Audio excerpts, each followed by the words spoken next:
Good afternoon everyone. দেখো আমি এখন লাঞ্চ রেডি করছি। আজকে লাঞ্চে থাকবে মিষ্টি কুমড়োর পুঁইডুবা চচ্চড়ি আর থাকবে আলুর দম। তো তোমরা দেখতে থাকো আমি কিভাবে রান্না করি।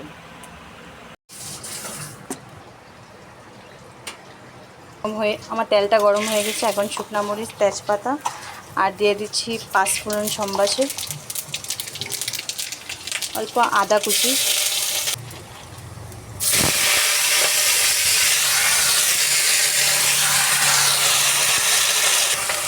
লবণ হলুদ দিয়ে দিয়েছি।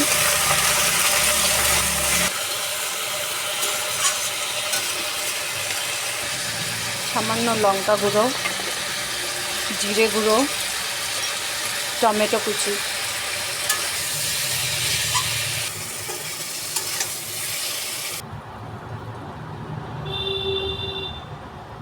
এখন বানাবো আলুর দম। গোটা গরম মশলা, তেজপাতা, শুকনো মরিচ, 5 ফোড়ন।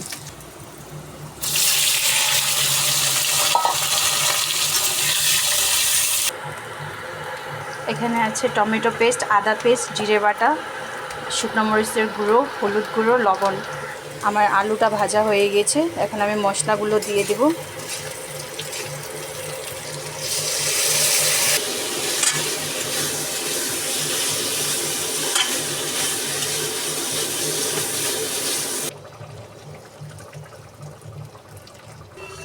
আমার আলুর দমটা হয়ে গেছে। এখন শেষে একটু ঘি আর গরম মশলা দিয়ে নামিয়ে নেব।